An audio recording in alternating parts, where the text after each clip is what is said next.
সাইরা যাইবি না এ ঠিকানা ও পাগলি রে, পাগলি তোরে রাখবো বড় আদরে, সাইরা যাইবি না। ফ্ল্যাশব্যাক। আসসালামু আলাইকুম everyone, welcome back to my new blog video.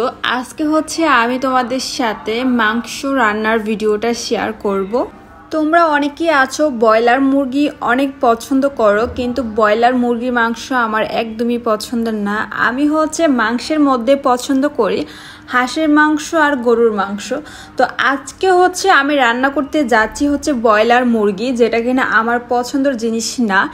তবে আজকে আমি এটাকে এমনভাবে রান্না করব যাতে হাত চেটে চেটে খেতে ইচ্ছে হয়।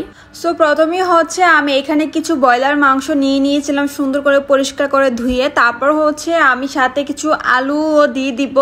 তারপর হচ্ছে আমি যেটা করব, আমি বিরিয়ানি রান্না করার জন্য কিছু ডাল কিনে নিয়ে আসছিলাম, ওই ডাল থেকেই আমি এখানে কিছু ডালও অ্যাড করব। আর আমি হচ্ছে আজকে এটাকে এমনভাবে রান্না করব ভাবতেছি এটা যেই খাবে তারই দ্বিতীয়বার খেতে খুবই ইচ্ছা হবে। যদিও ব্রয়লার মুরগি আমরা অনেকেই আছি পছন্দ করি না।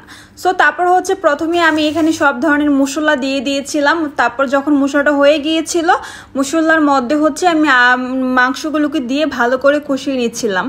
আর আমরা হচ্ছে মশলা বলতেও যেটা বুঝাই, আমরা সবাই জানি যে মাংসের সাথে আমরা সবাই কি ধরনের মশলা ইউজ করি। সো আমিও সেই ধরনের মশলাটা ইউজ করেছিলাম। তারপর যখন হচ্ছে মাংসটা কষিয়ে আসছিল, তারপর হচ্ছে আমি যে আলুগুলো কেটে রেখেছিলাম সেই আলুগুলো দিয়ে দিলাম। আর আমি কিন্তু এখানে অল্প পরিমাণের আলু ইউজ করেছি, কারণ বেশি আলু ইউজ করলে খেতে মজা হবে না, এই জন্য। তারপর হচ্ছে আমি এটাকে কিছুক্ষণের জন্য ঢেকে রেখেছিলাম, প্রায় 20 মিনিটের মতো। তারপর দেখা যাচ্ছে যে মাংসটা অনেক সুন্দর করে ভাজা হয়ে গিয়েছে, সাথে আলুগুলোও সিদ্ধ হয়ে আসতেছে। সো এখন হচ্ছে আমি যেটা করব, এগুলোর সাথে হচ্ছে আমি সেই ডাল রাখাটা এখন দিয়ে দিব, কারণ ডালটা পরে দেওয়ার কারণ হচ্ছে ডালটা যেহেতু ছোট, সিদ্ধ হতে বেশি টাইম লাগবে না, এই জন্য এটাকে আমি পরে দিয়েছিলাম। তারপর হচ্ছে আমি এখন সব কিছু একসাথে ভালো করে মিশিয়ে নিব। মিশিয়ে নেওয়ার পর হচ্ছে আমি আবারও এটাকে 10 থেকে 15 মিনিটের মতো ঢেকে রেখে দিব। কিছুক্ষণ টাইম রাখার পর আমি ঢাকনা খুলে দেখি যে অনেক সুন্দর একটা গ্রান আসতেছে, আর দেখতেও খুব ইয়াম্মি হয়েছে, দেখতে খেতেও খুব মজা হবে।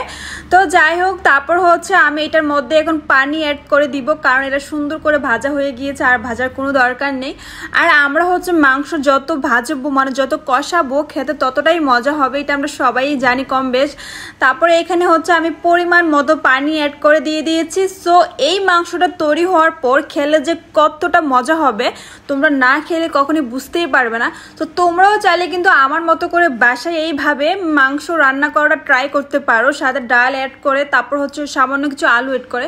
সো ফাইনালি আমার তরকারিটা রান্না কমপ্লিট হয়ে গিয়েছে। সবাই ভালো থেকো, আল্লাহ হাফেজ। আবারও দেখা হবে অন্য কোনো ভিডিওতে।